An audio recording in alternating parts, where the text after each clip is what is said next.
Sempre se faz ajustes, mas eu acho que a base da proposta é boa. A Câmara apresentou ontem aos líderes e anteontem à mesa diretora a sua proposta de reforma administrativa. Eu acho que está na hora do serviço público também ter um olhar sobre produtividade, sobre qualidade, sobre eficiência do serviço público, principalmente sobre o melhor atendimento ao cidadão. Prometido desde o início do governo Jair Bolsonaro, o projeto de reforma administrativa foi enviado ao Congresso nesta quinta-feira. A tramitação começa pela Câmara dos Deputados, cujo presidente, Rodrigo Maia, que a gente acabou de ouvir, promete dar prioridade ao tema. O projeto prevê o fim da estabilidade e de benefícios como progressão automática e licença-prêmio, além de permitir a demissão de concursados.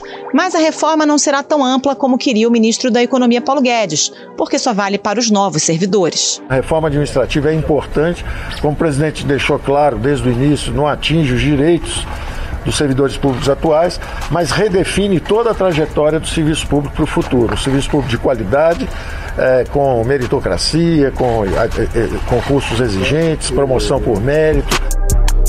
A reforma será feita em etapas. Primeiro, uma proposta de emenda à Constituição. Depois, terão que ser apresentados projetos de lei e, por fim, a regulamentação desses projetos pelo Congresso.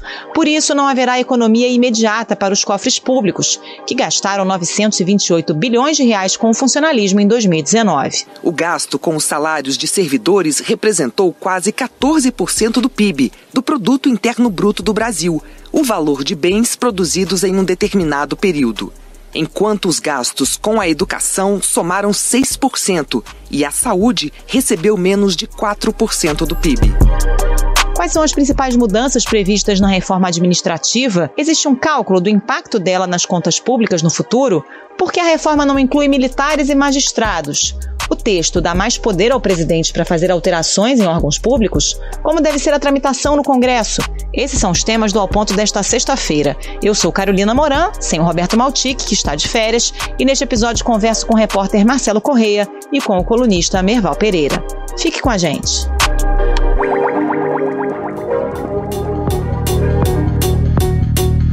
Marcelo Correia, para a gente começar a destrinchar esse pacote da reforma administrativa, isso que foi enviado para o Congresso é mais brando do que queria a equipe econômica? Como é que ficou essa queda de braço aí no governo? Pois é, Carol, vamos lembrar que a equipe econômica apresentou isso para o presidente ainda em novembro do ano passado, e aí a gente teve várias idas e vindas, uma resistência do presidente em apresentar justamente por causa do ônus político, de ser uma proposta impopular. Então foi uma decisão de suavizar aí algumas medidas, nenhuma das medidas afeta os servidores atuais. Então, é uma proposta mais branda que os técnicos e até os especialistas que acompanham isso defendem e acham que teria um impacto maior, inclusive, sobre as contas públicas, como uma estratégia de tentar aprovar alguma coisa aí no Congresso, né? Marcelo, quais são as principais mudanças previstas nesse texto enviado para o Congresso? Olha, Carol, a principal mudança é a possibilidade do fim da estabilidade. Na verdade, o que a proposta faz, ela cria categorias diferentes de servidores públicos. Hoje, todo servidor que entra, né, por meio de um concurso, ele tem, por exemplo, direito à estabilidade depois de 3 anos. A proposta vai criar várias formas de contratação e uma delas não tem, esse servidor não vai ter direito à estabilidade. E a principal diferença vai ser o tipo de carreira que esse servidor estiver entrando. Pela proposta, essa estabilidade será restrita a carreiras típicas de Estado, como servidores da Receita Federal, Polícia Federal e diplomatas. Outros poderão ser demitidos, por exemplo, em situação de aperto das contas ou de reorganização das carreiras. Para carreiras que o governo chama de carreiras típicas de Estado, são aquelas carreiras que não podem ser feitas pelo serviço privado, né? Auditor fiscal da Receita Federal, delegado da Polícia Federal, diplomata, que são atividades essencialmente feitas pelo Estado, esses vão continuar a ter o direito à estabilidade. Uma observação, né, Marcelo? Você citou aí diplomacia, Polícia Federal e tudo mais, isso não está discriminado no texto, né? A gente está supondo porque é o óbvio, mas, na verdade, o texto que foi enviado para o Congresso não tipifica quais são essas carreiras de Estado, né? Exatamente. Isso não está escrito, isso vai ficar para uma próxima etapa, porque aí depois dessa proposta, essa primeira fase que foi enviada, depois dessa proposta, o governo ainda vai enviar vários projetos de lei para regulamentar essa proposta, e um desses projetos de lei vai justamente tratar o que é carreira de Estado e o que não é. Mas, em linhas gerais, o que está posto é que essas carreiras que vão ser definidas ainda vão continuar a ter direito à estabilidade, e outras que são consideradas carreiras mais acessórias, por exemplo, a pessoa passa num concurso de auxiliar administrativo, algumas carreiras que são mais de suporte ali à função que o Estado desempenha, e essas carreiras não vão ter mais direito à estabilidade. Atualmente, o servidor pode ser demitido apenas por infração disciplinar ou por sentença judicial quando não cabe mais recurso. Com a proposta, aumentam as possibilidades de desligamento do servidor por sentença judicial, que não precisará ter transitado em julgado, e por baixo desempenho. E outros benefícios, Marcelo, porque um dos grandes atrativos da carreira pública é ter direito, por exemplo, a licença-prêmio, outros tipos de benefício, às vezes tem férias superiores a 30 dias, isso também vai acabar. Isso acaba, e lembrando que só para novos servidores. A licença-prêmio é um benefício que já tinha sido extinto no governo federal, mas o Ministério da Economia disse hoje que 20 dos 27 estados ainda têm, que é aquela licença que depois de 5 anos o servidor pode ficar fora por 3 meses. Isso acaba, a questão das férias superiores a 30 dias, a progressão automática, que é aquela... o servidor vai progredindo na carreira ali só pelo tempo de serviço ou até pela apresentação de diploma, isso acaba a promoção ela passa a ser só por mérito. Então são vários benefícios aí que o governo considera que são privilégios aí para a carreira do setor público, que acabam, e aí isso acabaria já caso essa proposta seja aprovada, não dependeria de uma regulamentação no futuro. Essa proposta não inclui Forças Armadas e Judiciário, né? Por quê? Não inclui. O governo ele teve um cuidado, aí uma cautela de não interferir em outros poderes. E aí tem uma questão que são chamados membros de poder, que é um grupo bem restrito dos outros poderes, né? A gente tem o poder executivo, poder judiciário e o poder legislativo. Então, o que são os membros de poder? São juízes, desembargadores, promotores, todo mundo que não é servidor mesmo desses poderes, eles são regidos por regras próprias que só podem ser alteradas por cada um desses poderes. Eu vou dar um exemplo para ficar mais fácil. Hoje, por exemplo, os magistrados, eles têm direito a 2 meses de férias. Só que isso está previsto em uma lei, ela é de 1979, essa lei, que ela foi de iniciativa do Supremo Tribunal Federal. Então, está na Constituição que só o Supremo pode fazer uma alteração nessa lei. Então, o governo entendeu que se propusesse essa mudança nessa regra que chama muita atenção, por exemplo, os 2 meses de férias para os juízes, estaria interferindo ali numa competência que é do Supremo. Segundo o secretário de Desburocratização, a proposta do governo não vai atingir membros dos poderes, como juízes, parlamentares e procuradores. Esses são os membros de poder que são regidos por estatutos próprios, eles não são regidos pelo então atual regime jurídico único, e aí o que nós estamos apresentando na PEC é o que toma o lugar do regime jurídico único e é aplicável a todos os servidores do Poder Executivo, do Legislativo e do Judiciário, da União de Estados e de Municípios. E para a questão dos militares, a explicação da equipe econômica é que os militares não são considerados servidores civis, né? Eles têm todo um outro regramento específico que até foi alvo de uma reestruturação no ano passado, né? Quando a gente teve a discussão sobre a reforma da Previdência, a gente teve uma reforma da Previdência dos militares, mas aí por toda uma negociação política ali, essa reforma ela foi abrandada ali, né? Suavizada por uma reestruturação das carreiras, que envolveu revisão de salários. Então isso foi tratado num projeto de lei no ano passado. A proposta aumenta o tempo na ativa de 30 para 35 anos e eleva as alíquotas de contribuição de forma escalonada. Isso vai gerar uma economia de 97 bilhões de reais em 10 anos. A reestruturação das carreiras dos militares prevê reajustes salariais, gratificações e ajudas de custo. Mudanças que vão custar quase 87 bilhões de reais em uma década. Então, militares também ficam fora dessa reforma administrativa, Carol. O presidente ganha mais poderes para fazer alterações nos órgãos do governo a partir da aprovação dessa PEC. Lembrando que no governo Bolsonaro a gente já teve algumas polêmicas, né? Por exemplo, quando o governo quis mudar o Ministério da FUNAI ou mudar o COAF também de pasta. Pelo relatório aprovado, a FUNAI sai do Ministério da Mulher, Família e Direitos Humanos e volta para o Ministério da Justiça.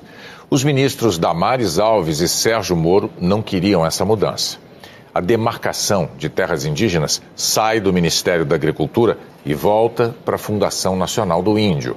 As duas medidas contrariam a medida provisória do presidente Bolsonaro. Tudo isso atualmente passa pelo Congresso. Isso muda? Muda, exatamente. O presidente passa a ter poder fazer essas mudanças por decreto, e aí, lembrando, o decreto ele tem validade imediata, né? Ele não precisa de um aval do Congresso, para criar, transformar cargos, fundir cargos. E vale lembrar que a gente teve essa discussão no início do governo Bolsonaro agora. A gente teve o caso talvez mais emblemático, foi a fusão do Ministério da Economia, né? O novo governo terá um super ministério para toda a área econômica, ministério comandado por Paulo Guedes, reunindo o que hoje são 3 pastas. E tudo isso teve que ser feito por medida provisória. E a medida provisória é o seguinte, ela entra em vigor imediatamente, só que ela precisa do aval do Congresso. E isso acaba se transformando numa moeda de troca. O Congresso precisa aprovar isso, senão essa ação do presidente, que ela primeiramente entra em vigor imediatamente, né, ela precisa ter esse aval do Congresso. Se essa proposta for aprovada, o presidente pode fazer isso por decreto. Bom, esse projeto não gera economia imediata, né? Só mais para frente, quando os novos servidores forem entrando. E qual é o horizonte de tramitação no Congresso? Vai ter que ser por etapas? Vai ter que ser por etapas, Carol. Não gera economia imediata. Isso foi uma pergunta, inclusive, que todos os jornalistas fizeram na coletiva de imprensa que teve hoje pela manhã. E a resposta do Ministério da Economia é que esse cálculo nem foi feito, porque isso vai depender dos projetos que forem encaminhados justamente para regulamentar essas mudanças na Constituição. Um dos pontos que não são tratados nessa proposta, por exemplo, é a questão dos salários. Né? Qual vai ser o salário de entrada das carreiras, qual vai ser o número de carreiras, como é que vai ser a progressão, os anos para que os servidores sejam promovidos nessas carreiras. Nada disso está definido. E o Ministério da Economia disse que sem essa definição não dá para ter uma estimativa de impacto fiscal. Mas quando essa proposta já estava estava na pauta, e os especialistas também comentando sobre o que seria necessário, a avaliação é de que, como é uma proposta que não afeta os servidores que estão atualmente nos cargos, a expectativa é que o impacto fiscal não seja tão grande, tão relevante assim. Os secretários que participaram da entrevista frisaram bastante que a ideia não é só fazer corte de gastos, é de fazer uma reestruturação, mas a gente sabe que com as contas públicas na situação que a gente está vendo, essa questão fiscal também seria importante, mas deve ser limitada pelo fato de deixar de fora os servidores atuais, né? O governo federal prevê um rombo de 233 bilhões de reais para o ano que vem.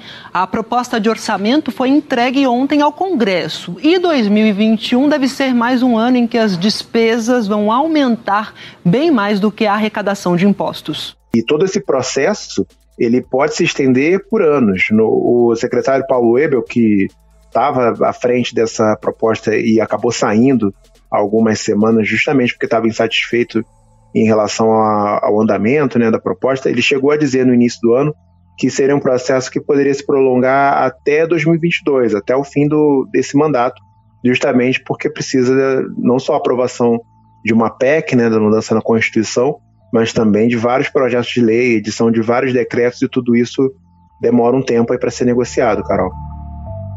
Marcelo Corrêa, obrigada pela participação. Bom trabalho para você. Obrigado, até a próxima. Tchau, tchau.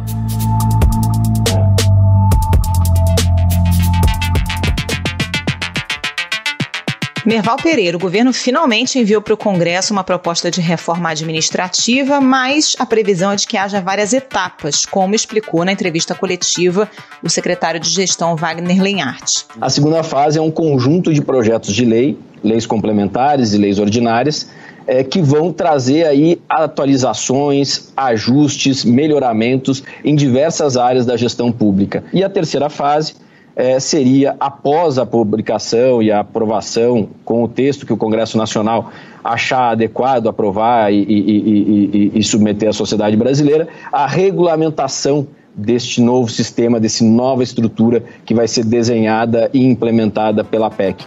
Qual é a previsão para a tramitação desse projeto no Congresso? Olha, Carolina, pelo que eu andei conversando, especialmente com o senador Anastasia, que é o vice-presidente da Frente Mista Parlamentar da Reforma Administrativa, essa reforma necessitará de várias PECs, não apenas uma, e muitas leis infraconstitucionais para regulamentá-las.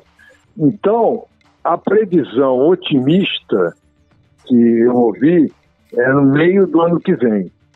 Só que hoje eu vi o presidente da Câmara, Rodrigo Maia, dizer que espera aprovar essa reforma até o final deste ano. Como ele está dizendo que pretende dar prioridade à reforma tributária, e que também a reforma tributária será aprovada esse ano. Porque o Brasil precisa disso, precisa organizar as suas despesas, por isso que precisa aprovar a reforma administrativa rápido, e por outro lado, precisa voltar a crescer. E o Brasil só vai crescer se nós construirmos os caminhos para que o setor privado volte a ter competitividade. Isso passa pela reforma tributária, eu não tenho dúvida nenhuma. Eu não sei qual é o calendário que ele está usando, mas se puder aprovar as duas até o final do ano, é melhor ainda, né? Mas acho meio irreal, meio irrealista você imaginar que possa aprovar as duas reformas tão delicadas como essas até o final do ano. Agora, mexer em servidor, em funcionalismo, é sempre um problema para os parlamentares, né? O fato dos atuais servidores não estarem incluídos nessa proposta facilita a tramitação? É claro que facilita, né? Mas é também uma fonte de crítica, né? Porque há quem diga que não adianta nada fazer uma reforma administrativa que não pegue os atuais funcionários públicos. Há até movimentos no Congresso para mudar isso e pegar os servidores atuais. Acho que não vai vingar, acho que não é plausível você fazer uma reforma neste momento para funcionários que já estão na ativa, né? A questão do direito adquirido, a judicialização da reforma vai levar isso para as calendas gregas, né? Acho que o pragmatismo de fazer uma reforma para valer para os novos funcionários, acho que é mais correto, porque acho que só assim a gente vai conseguir dar um passo adiante. E eu acho que, no final das contas, se a gente tivesse feito uma reforma como essa há 20 anos atrás, hoje estaríamos muito melhores, né? Então, acho que vale a pena tentar fazer uma reforma sinalizando para o futuro. Acho que, de qualquer maneira, você não economiza dinheiro público agora, imediatamente, mas você tem uma perspectiva, como é a reforma da Previdência, você tem uma perspectiva para o futuro melhor, né? E, além do mais, não só a questão do dinheiro, né, do orçamento público ser melhor utilizado, tem uma questão básica que é você garantir, num futuro próximo, um serviço público de qualidade, né? Que eu acho que essa que deveria ser o objetivo principal da reforma.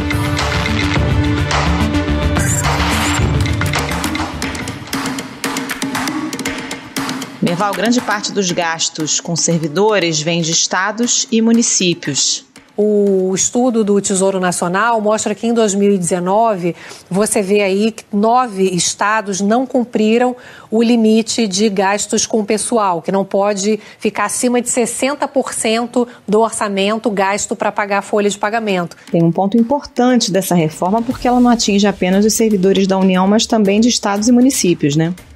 Mas pelo que o Anastasia me falou, há muitas reformas dessas que pegam estados e municípios, que são comuns, né? Então, eu acho que eles estão de olho nessa possibilidade de acontecer o mesmo que aconteceu com a reforma previdenciária, né? Que vários estados ainda não conseguiram implementar. Essa frente parlamentar mista, eles estão trabalhando nisso há muito tempo.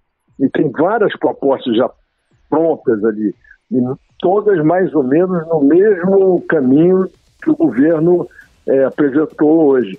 Então eu acho que isso vai facilitar muito, porque já há um grupo de parlamentares na Câmara e no Senado estudando a reforma e estão sabendo exatamente quais são os pontos mais importantes, e a reforma do governo aparentemente é uma reforma que vai ao encontro do que essa frente estava pesquisando e propondo. O que só mostra que o governo demorou demais, né, Merval? Porque mais uma daquela lista de reformas que o ministro Paulo Guedes sempre disse que ia mandar na semana que vem, e não mandava nunca, né? Uma reforma que já tinha precedente, uma discussão no Congresso. Pois e para ser uma reforma para atingir os futuros servidores, ele podia ter mandado desde o início do governo, né?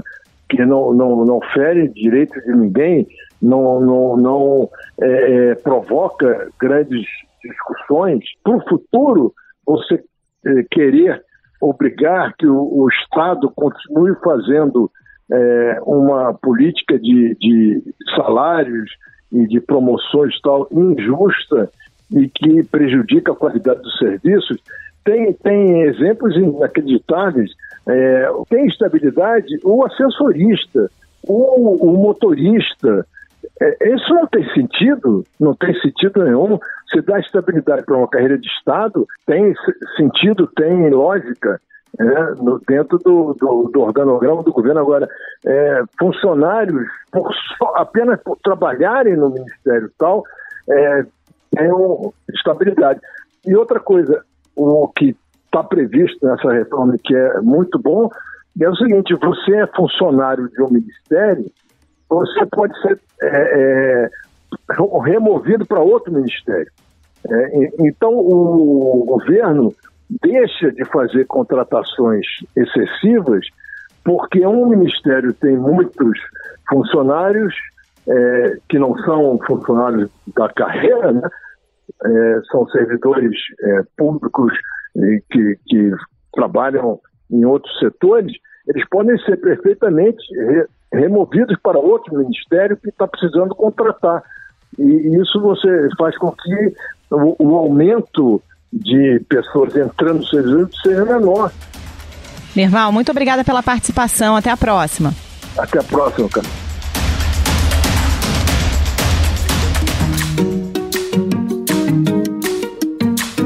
Esse foi o Ponto de Hoje, o podcast diário da redação do Globo. Nessa conversa a gente conta com a participação de toda a equipe do jornal, as mesmas pessoas que levam até você informação e análise de qualidade todos os dias. Quer saber mais? Assine o Globo. Acesse assineoglobo.com.br e confira todas as notícias e reportagens especiais. Lembrando que o conteúdo de serviço do combate ao coronavírus está aberto, não é necessário ser assinante. A edição deste episódio foi do João Guilherme Lacerda. Até mais.